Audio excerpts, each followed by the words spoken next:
Welcome to our deep dive into happiness itself.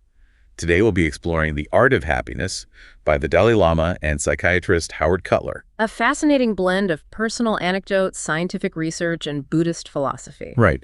We're often told that external achievements lead to joy. But what if the key to lasting happiness lies within? That's a question the Dalai Lama tackles head-on. He challenges the idea that happiness is solely determined by external factors, arguing that it's more about our internal state of mind. That reminds me of the saying, it's not what happens to you, but how you react to it. Is there scientific evidence to back this up? Absolutely. Research on adaptation shows that our happiness levels tend to return to a baseline after both positive and negative events. Think about it. That initial thrill of a new car wears off, and the sting of an argument with a friend fades. So winning the lottery wouldn't actually make us happy in the long run. A windfall might bring temporary joy, but our happiness levels would likely return to their pre-lottery state. The key is that we have more control over our happiness than we realize. By working with our minds, we can cultivate a more positive and resilient outlook no matter what's happening around us. So instead of chasing fleeting pleasures, we should focus on inner peace and contentment. Exactly. The Dalai Lama argues that genuine happiness comes from inner strength and compassion, allowing us to navigate life's ups and downs with greater stability. It's like Cutler asks the Dalai Lama if he ever gets lonely. And his answer, no, never. It seems counterintuitive given his solitary life as a monk. It does. But his reasoning is rooted in compassion. He feels at ease with others because of his profound sense of understanding and empathy. But how can the average person develop such profound compassion? It sounds like a lofty goal. The Dalai Lama offers practical steps. First, he suggests recognizing that compassion isn't merely a sentimental feeling. It's a valuable tool for creating positive connections. So it's not just about being nice. It's about understanding that compassion benefits us. Precisely. And he encourages us to actively foster compassionate thoughts, which over time can lead to a genuine shift in our attitude towards others. So it's about retraining our minds to see the good in people even when it's hard. Exactly. Finally, he suggests taking the initiative in creating positive interactions. Instead of waiting for others to reach out, we can extend a hand of friendship first, reducing our own fear and fostering openness. So if I'm feeling isolated, instead of waiting for someone to invite me to lunch, I should invite someone else. Precisely. It's about shifting from a passive to an active approach in cultivating meaningful connections. This makes me think about love. Western culture idealizes romantic love. Is that always healthy? The Dalai Lama says this idealized love built on fantasy can lead to frustration and heartbreak. A more grounded approach based on affection, compassion, and mutual respect is essential for lasting happiness in relationships. So those Hollywood rom-coms set us up for disappointment. In a way, they do. They perpetuate the myth that romantic love is a magical solution to all our problems. This brings to mind the term collapsing ego boundaries that Cutler mentions. What exactly does that mean? Psychologists use this term to describe the blurring of lines between our sense of self and another person's. Some believe it's rooted in our desire to recapture the unity we experienced as infants with our caregivers. We're seeking a return to that primal sense of oneness. That's intriguing. How does this play out in adult relationships? Let's look at an example from Cutler's clinical practice. He describes a patient named David who initially sought therapy for depression. David fell head over heels in love. He thought he'd found his soulmate and a cure for his unhappiness. So the relationship became his sole focus for finding happiness. As David tried to deepen the connection, his partner started pulling away. Oh. This led to the relationship's demise, sending David spiraling back into despair. His idealized expectations of romantic love caused him immense emotional pain. So is it possible to build healthy, lasting relationships without idealization? I think we all crave that deep connection. But maybe we need to be more realistic in our expectations. That's a topic worth exploring further. The Dalai Lama offers insights into building relationships based on genuine intimacy and respect, which we can discuss later. Now let's pivot to a more challenging topic: suffering.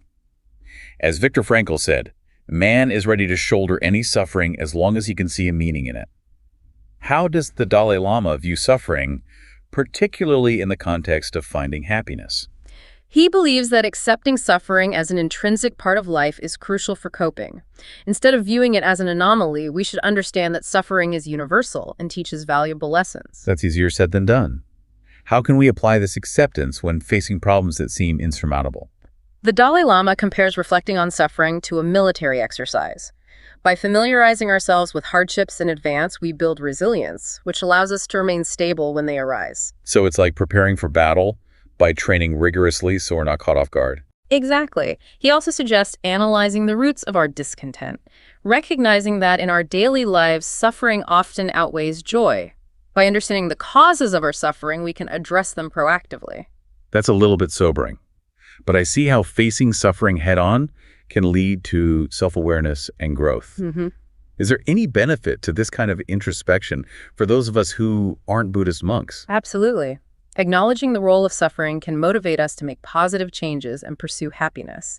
It's not about wallowing in misery, but using suffering as a catalyst for personal transformation. So it's about harnessing the energy of suffering and redirecting it towards creating a more fulfilling life. Indeed.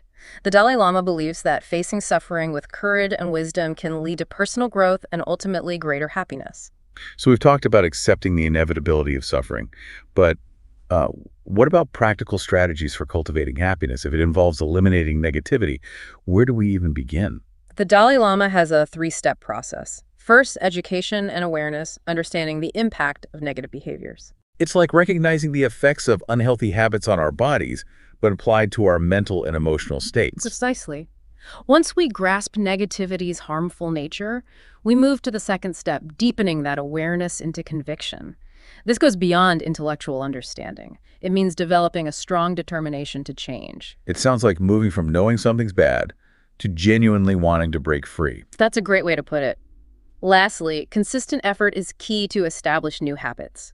This is where we replace negative reactions with more skillful responses. This reminds me of the Dalai Lama's emphasis on urgency when it comes to personal transformation.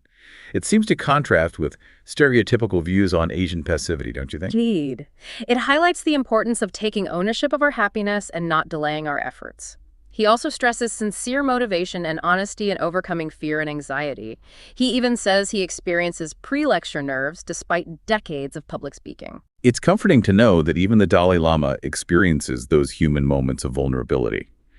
It makes me wonder, though, what role does the spiritual dimension play in achieving lasting happiness? He postulates that all major religious traditions offer valuable frameworks for enduring suffering and discovering meaning in life. He sees faith as a wellspring of strength, hope, and purpose, especially during tough times. But doesn't religious belief sometimes lead to conflict and violence? Think about the unrest in the Middle East. Does the Dalai Lama address this seeming contradiction? He acknowledges that religious belief alone isn't a guarantee of peace or happiness. Institutions can be misused, leading to harmful consequences. However, he emphasizes cultivating basic spiritual values like compassion and kindness, even for non-believers. So striving to be a good human being is crucial regardless of our religious beliefs. Precisely. It's about embodying those universal values in our daily lives. This begs the question, can you be truly spiritual without adhering to any religion? Now let's discuss intimacy. How does the Dalai Lama's perspective on this differ from the Western viewpoint? Western culture often equates intimacy solely with romantic relationships. The Dalai Lama proposes a broader understanding encompassing all human connections. Are you suggesting that we can experience intimacy in friendships, family relationships, or even brief encounters? Absolutely. He recounts an experience in Delhi where he met a persistent shoeshine hustler. Instead of brushing him off, the Dalai Lama chose to engage in conversation, learning about the young man's life. That's a refreshing approach compared to annoyance or indifference. It underscores a profound point. Yeah. By recognizing our shared humanity, we can find moments of intimacy in unexpected places. I love that, like discovering hidden gems of connection. But let's circle back to romantic relationships. We talked about the downsides of idealized love. Does the Dalai Lama offer guidance on building healthy partnerships? He emphasizes choosing a partner based on genuine affection, compassion, and mutual respect. Physical attraction might initiate the spark, but these qualities sustain the flame. So appreciating our partners for who they are, flaws and all, instead of projecting fantasies. Precisely. He cautions against relationships built solely on sexual desire or the intensity of falling in love. This makes me wonder if those whirlwind romances we see in movies might actually be... lack stability and depth. He argues that authentic love requires mutual respect, shared values, and a commitment to growth. This makes me think of Cutler's point that Western culture confuses pleasure with happiness. Can you explain that? Absolutely. The Dalai Lama asserts that while sensory pleasures bring temporary gratification, they don't inherently lead to lasting happiness. True happiness arises from cultivating inner peace and positive mental states. This then permeates our relationships. So cultivating happiness from within rather than seeking it externally. Exactly. It's an inside-out approach prioritizing inner transformation. Now back to suffering. We've touched on accepting it as inherent. However, how do we manage negative emotions? That's a question I grapple with often. It's one thing to understand accepting suffering, but putting it into practice is tough. The Dalai Lama offers a 3-step process for navigating these emotions. First, he emphasizes education, understanding the destructive effects of these emotions on ourselves and those around us. So recognizing that anger might feel good, but ultimately creates more suffering. Precisely. Second, we deepen awareness into conviction. This means developing a resolute determination to change, moving beyond understanding and embracing an emotional commitment. Shifting from "I know this is bad" to "I'm committed to breaking free." Is that accurate? Absolutely. Lastly, consistent effort is key, actively replacing negative reactions with skillful, constructive responses. This requires self-discipline and dedication. He acknowledges that change takes time, dedication, and effort. He emphasizes cultivating patience and tolerance, especially when dealing with difficult people. He even suggests viewing adversaries as teachers, which seems counterintuitive. He challenges conventional wisdom. He believes difficult individuals give us chances to practice patience, tolerance, and compassion. So instead of getting caught in conflict, we use those experiences for personal growth. Precisely. It's about reframing our perspective, recognizing the lessons and challenges. Now let's explore spiritual practice. The Dalai Lama says all major religious traditions offer frameworks for meaning and purpose, even amidst suffering. However, organized religion often has baggage like dogma, judgment, and violence. Does the Dalai Lama acknowledge these downsides? He does. Religious institutions can be misused, leading to harm. However, he emphasizes that true spirituality is cultivating fundamental human values: compassion, kindness, forgiveness. So it's not about blindly following rules, but embodying those universal values in our lives, regardless of religion. Exactly. He also highlights meditation's power for calming the mind, nurturing self-awareness, and accessing inner peace. Meditation seems daunting for many. What advice does he give those who aren't seasoned practitioners? He emphasizes that meditation isn't about superhuman feats. It's about training the mind like we train our bodies. He suggests starting small and gradually increasing duration. Consistency is key, not perfection. This resonates with me. I've always been drawn to spirituality, but never fully embraced one path. He suggests that profound spirituality can exist without adhering to any religion. He believes true spirituality is cultivating our capacity for love, compassion, and wisdom regardless of our beliefs. That's empowering. It suggests multiple paths to spiritual fulfillment. Now let's delve into the self. Western psychology sees it as fixed and independent. How is the Dalai Lama's perspective different? He challenges that notion based on Buddhist philosophy.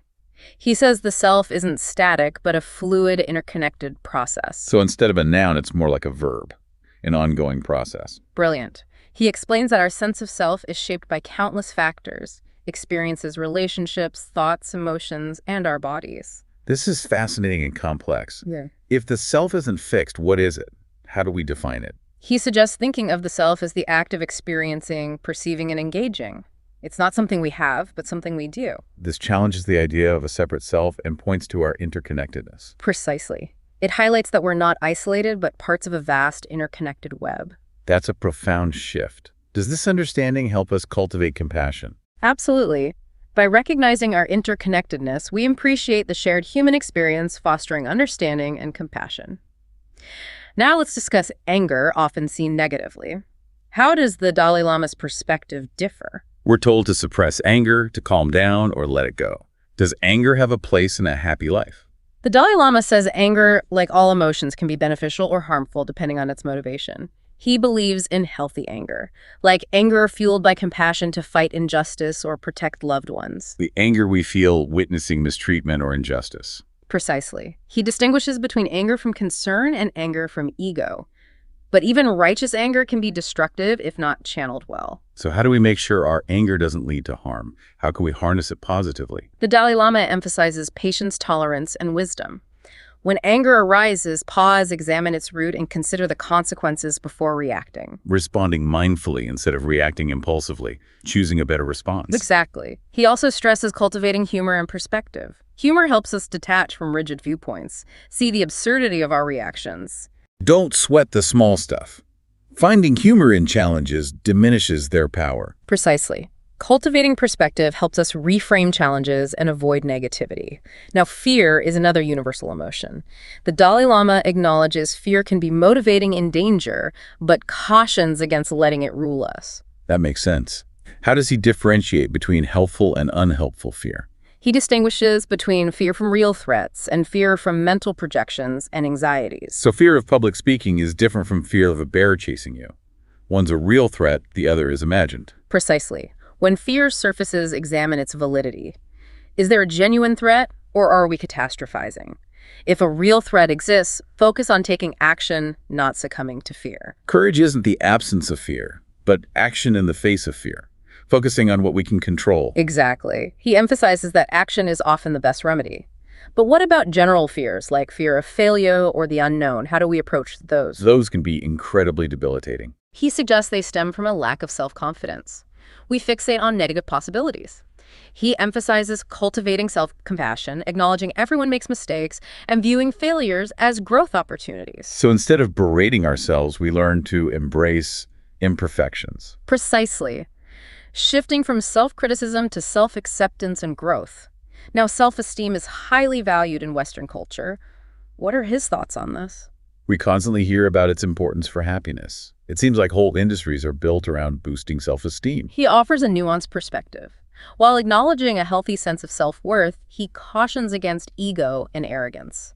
So there's a line between self-confidence and inflated self-importance. Exactly. True self-confidence comes from understanding our strengths and limitations, recognizing our interconnectedness. It's not about ego, but a grounded and compassionate sense of self. Precisely. Genuine self-worth shouldn't depend on external validation, like achievements, possessions, or approval. It comes from within. That's powerful. We don't need to achieve things or gain approval to feel worthy. Now, self-hatred is a difficult topic. How does he approach this? He acknowledges many struggle with inadequacy, worthlessness, and self-loathing. He suggests self-hatred often comes from a distorted self-view, fixating on flaws. Looking in the mirror and only seeing imperfection. Exactly. He stresses cultivating self-compassion, treating ourselves with kindness, like we would a friend. So challenging negative self-beliefs and replacing them with loving thoughts. Precisely. He also suggests reflecting on our innate goodness. This cultivates a more positive self-view. Instead of focusing on what we're not, we can appreciate our worth. Exactly. Recognizing our potential for goodness even with imperfections. Now let's discuss religion and spirituality. As a spiritual leader, he offers a unique perspective. What are his thoughts? Does he think religion is needed for spiritual growth? He says all major religious traditions offer valuable avenues for spiritual development and peace. He stresses respecting diverse beliefs and recognizing what unites us. But religion often divides people, fueling conflicts. How does he reconcile this? He acknowledges that religious institutions can be misused, justifying violence. He highlights the importance of separating authentic spirituality from distorted manifestations. So it's not about dogma, but embodying compassion, kindness, and understanding. Exactly. True spirituality lies not in rigid doctrines, but in cultivating love, wisdom, and ethical conduct. He also suggests profound spirituality can exist without religion. You don't need to be Buddhist, Christian, or Muslim to live a meaningful life. Precisely. True spirituality lies in our capacity for love, compassion, and wisdom, regardless of beliefs. That's liberating. Spiritual fulfillment is accessible to all. Now, impermanence is central to Buddhist philosophy. How does he view this? He emphasizes that everything is constantly changing. Recognizing this impermanence helps us detach from rigid attachments. We embrace life's flow. So instead of clinging to things, we appreciate each moment. Exactly. He highlights using our time wisely, recognizing life is precious and fleeting. Engage in activities that spark joy, cultivate relationships, and contribute to the well-being of others. Making the most of life, recognizing each moment as a gift. Precisely. Living with intention and purpose, embracing the present.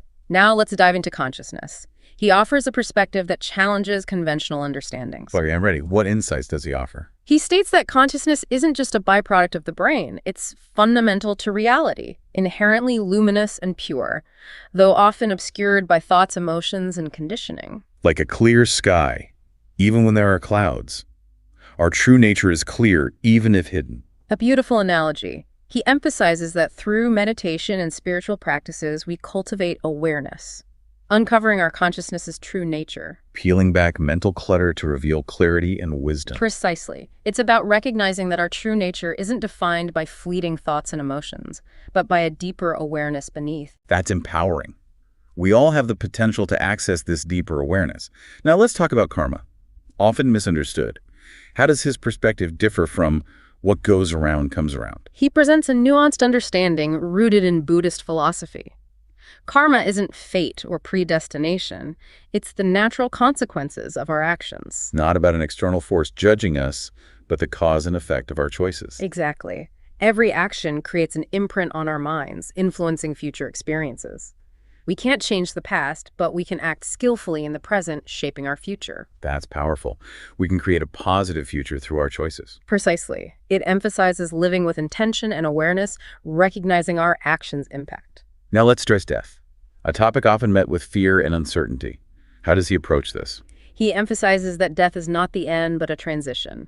Contemplating death and its inevitability helps us live more fully now and reduces fear of the unknown. Accepting death as natural rather than resisting or fearing it. Exactly. He also stresses living ethically and cultivating compassion, recognizing our actions have consequences beyond this lifetime. So making choices that benefit others, recognizing our actions have a lasting impact. Precisely.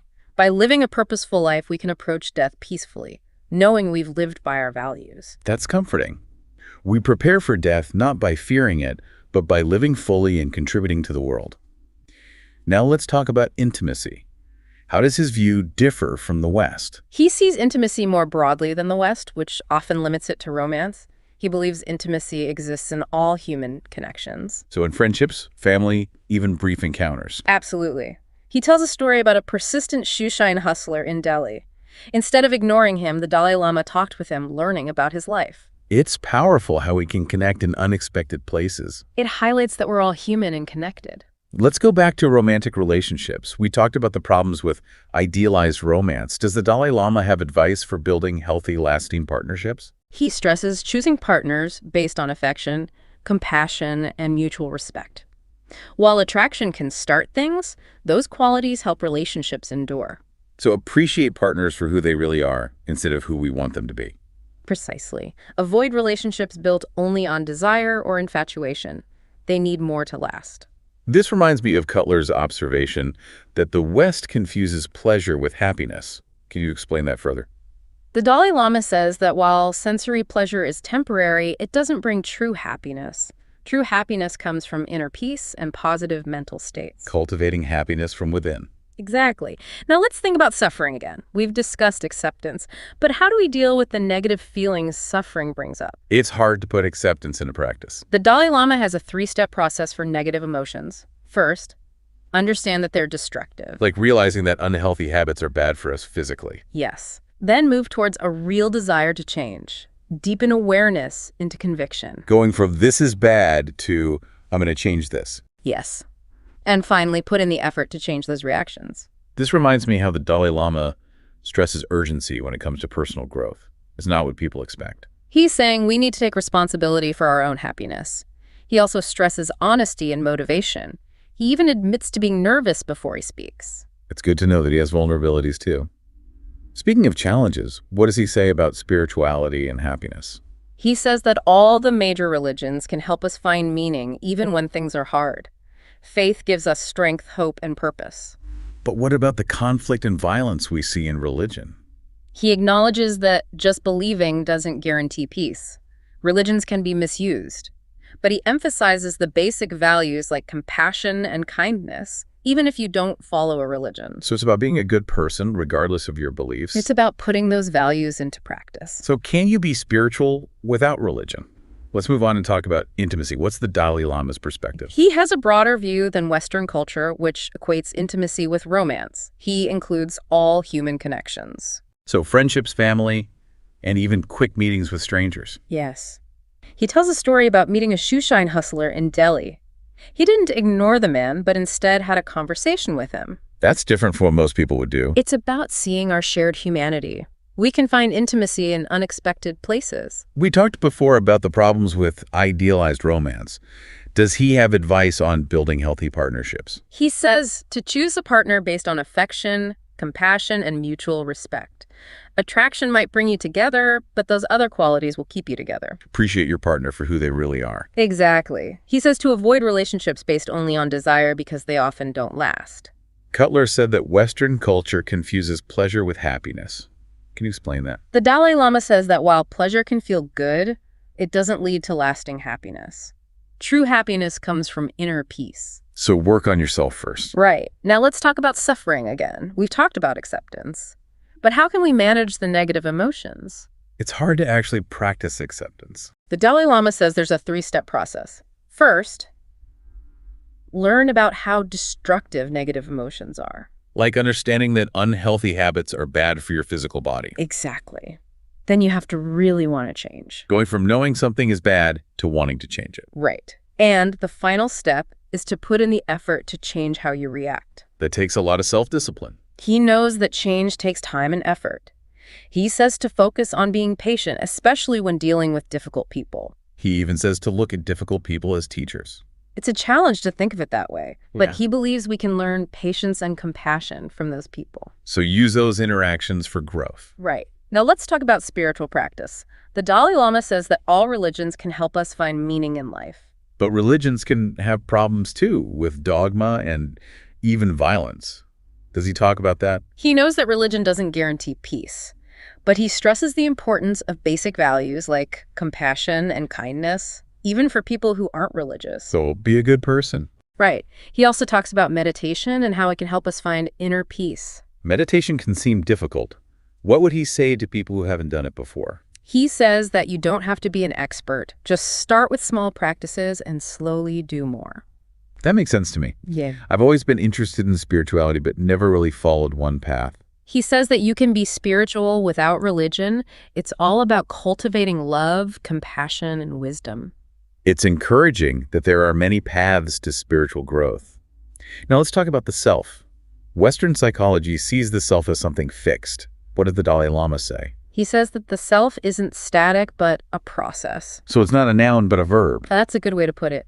He says our sense of self comes from many things: our experiences, relationships, thoughts, and emotions, and even our bodies. That's really interesting. So if the self isn't fixed, what is it? He says to think of it as the act of experiencing. It's something we do, not something we have. But we're all connected. Exactly. We're not isolated individuals. That's a big change in perspective. Does that help us have more compassion? Yes. When we realize that we are all connected, it helps us understand each other better. Now let's talk about anger. It's often seen as a negative emotion. What's the Dalai Lama's take on anger? We're always told to suppress our anger. Is there a place for anger in a happy life? He says that like all emotions, anger can be good or bad. It depends on the reason for the anger. He thinks there is such a thing as healthy anger. Like anger at injustice. Yes. But even that type of anger can be destructive if we don't channel it correctly. So how do we do that? He says we have to practice patience, tolerance, and wisdom. When you feel angry, stop and think about why you're angry. And then think about what will happen if you act on your anger. So be mindful instead of reacting without thinking. Exactly. He also says that humor and perspective can help. Not taking yourself too seriously. Right. Now let's talk about fear. He says that fear can be motivating, but that we shouldn't let it control us. How does he tell the difference between helpful fear and unhelpful fear? He says there's a difference between fear that comes from real threats and fear that comes from anxiety. So being afraid of public speaking is different from being afraid of a bear chasing you. Exactly. When you feel fear, think about whether the threat is real. If the threat is real, then focus on what you can do about it. Don't just panic. That reminds me of the saying, courage isn't the absence of fear, but action in the face of fear. Exactly. But what about fears that aren't related to a specific threat? like fear of failure. Those fears can be hard to deal with. He says that those fears come from a lack of self-confidence. He says we should focus on having self-compassion. Everyone makes mistakes, and failures are opportunities to learn. Don't be so hard on yourself. Right. Let's talk about self-esteem. It's a big deal in Western culture. What does he say about that? We're told that we need self-esteem to be happy. He says it's good to have healthy self-worth, but that we shouldn't be egotistical. So there's a difference between confidence and arrogance. Yes. True confidence comes from understanding your strengths and weaknesses. So it's not about thinking you're better than everyone else, but about knowing yourself. And true self-worth comes from inside you, not from other people. So you don't need to achieve things or have people like you to feel worthy. Now let's move on to a harder topic. Self-hatred. He knows that a lot of people struggle with those kinds of feelings. He says that they come from focusing only on our flaws. Like when you look in the mirror and all you see are your imperfections. Exactly. He says that we have to practice self-compassion, treat ourselves the way we would treat a friend. So try to think positive thoughts about yourself. Yes. He also says to think about your good qualities. So focus on your strengths. Right. Now let's talk about religion and spirituality. He has a unique perspective on this. Does he think you need to follow a religion to be spiritual? He thinks that all the major religions can help people grow spiritually. It's important to respect all beliefs. But religion is often divisive and causes conflict? He knows that. Yeah. But he says true spirituality is about compassion, kindness, and forgiveness. So those are important whether you're religious or not. Right. He also talks about the importance of meditation. Meditation can be intimidating. What would he say to someone who's never tried it? He says it's like exercising your body. You don't have to be perfect. Just start small and be consistent. I've always been interested in spirituality, but never followed a specific religion. He says that you don't need to follow a religion to be spiritual. It's about love, compassion, and wisdom. That's a good reminder that there are many paths to spiritual growth. Okay, let's talk about the self. Western psychology thinks of the self as something fixed. What does he say about it? He says that the self isn't fixed or permanent, but a fluid and interconnected process. So the self is more like a verb than a noun. That's a good way to put it. He says that our sense of self is shaped by many things. Our experiences, relationships, thoughts, emotions, and even our bodies. That's fascinating. So what is the self then? He says that it's the act of experiencing, perceiving, and engaging with the world. It's not something we have, but something we do. Exactly. And it means that we are all interconnected. We aren't isolated. That's a profound idea. Does understanding that help us be more compassionate? Absolutely. It helps us understand each other better. It highlights that we're all human and we all go through similar things. The key is to learn how to handle those experiences. So what does he have to say about spirituality and happiness? He thinks all of the major religions can help us find meaning. Even when we're going through tough times, faith gives us strength, hope, and purpose. But doesn't religion sometimes lead to conflict? He knows that religion doesn't guarantee peace. Religions can definitely be misused. But he stresses basic values like compassion and kindness. He thinks those are important even for people who don't follow any religion. So it's about being a good person no matter your beliefs. Exactly. It's about putting those values into practice. Could you be spiritual without religion? That's something to think about. Let's change gears a bit. What about intimacy? What does the Dalai Lama have to say about that? Western culture often equates intimacy with romance, but he has a broader view. He includes all kinds of human connection. So friendships, family, even quick meetings with strangers. That's right. He tells a story about a shoeshine hustler in Delhi who kept trying to get his attention. Instead of ignoring the man the Dalai Lama talked to him, he wanted to learn about his life. It's an interesting way to approach that kind of situation. It's about recognizing that we are all human. We can find intimacy in unexpected places. We've talked before about the problems with idealized romance. Does the Dalai Lama have any advice about how to build healthy relationships? He says to choose a partner based on affection, compassion, and mutual respect. Attraction is important at the beginning, but those other qualities are what will make a relationship last.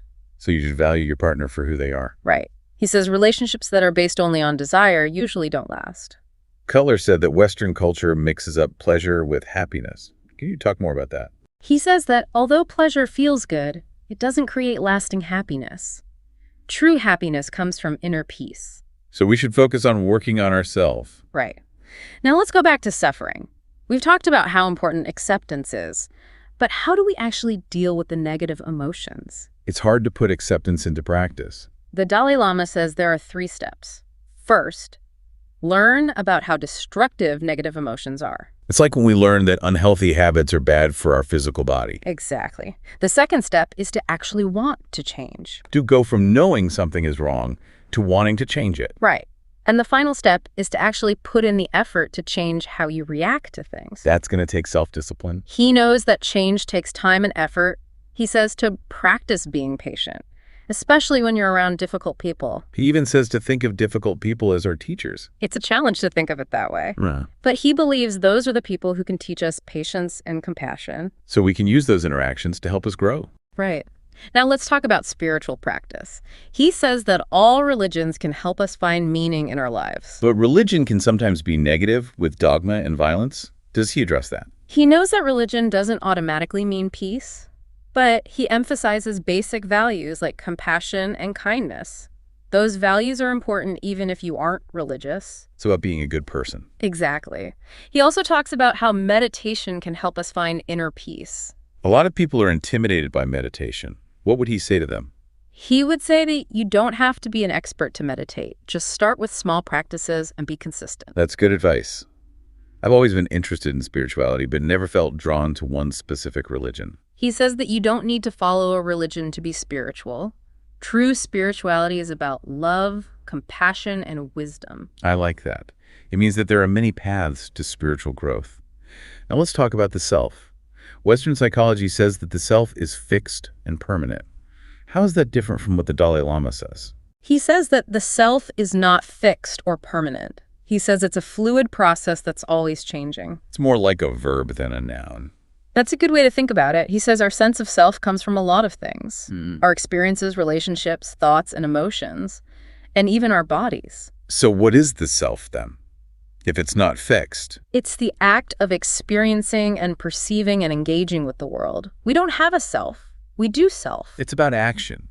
And this means that we're all connected. We're not isolated. That's right. It's a big shift in perspective. Does understanding that help us have more compassion for others? Yes. Realizing our interconnectedness helps us understand each other, and that can lead to greater compassion. This deep dive has provided so much food for thought. Before we wrap up, is there a way to sum up the key takeaways? We've covered a lot, but the Dalai Lama's wisdom on happiness can be distilled into 10 essential points. First, remember that happiness is an internal state. Don't expect external things to make you happy. It's about mastering our inner world. Second, cultivating compassion is essential for creating genuine connections and overcoming loneliness. It's about extending kindness and understanding to ourselves and others. Third, idealized romantic love often leads to disappointment. Instead, seek relationships grounded in affection, compassion, and mutual respect. We should ditch the fairy tale expectations. Fourth, suffering is a part of life. Accepting this helps us become more resilient and find growth in the face of adversity. Learn to navigate difficult experiences with grace. Fifth, patience and tolerance are the antidotes to anger and hatred. Cultivate the ability to respond thoughtfully rather than react impulsively. So it's about creating a space between a stimulus and our response. Sixth, to overcome fear and anxiety, first determine if your fear is valid. If it is, take practical steps to address it. If not, practice self-compassion and see failures as learning experiences. Face your fears and learn from your mistakes. Seventh, cultivate a healthy sense of self-worth that is not dependent on external validation. Embrace your imperfections and celebrate your unique strengths. It's about recognizing that we are inherently worthy. Eighth, explore the spiritual dimension of life. Whether through organized religion or personal exploration, cultivate compassion, wisdom, and inner peace. Nurturing our connection to something greater than ourselves. Ninth, recognize that everything changes. Use your time wisely to create a life of purpose and meaning. It's about making the most of our time. And lastly, forgiveness frees us from anger and resentment. Choose compassion over bitterness to create space for healing. Choosing compassion helps both ourselves and others. These 10 points offer a concise overview of the Dalai Lama's teachings. What a journey. I feel like I've gained a lot of insight. Right. Before we end, the Dalai Lama says that even negative experiences can lead to more compassion. What do you think our listeners can take from that idea? That's a great question to think about. The path to happiness is a journey. Embrace the challenges, be compassionate, and find what makes your life meaningful. Thank you for joining us for this deep dive. We'll see you next time.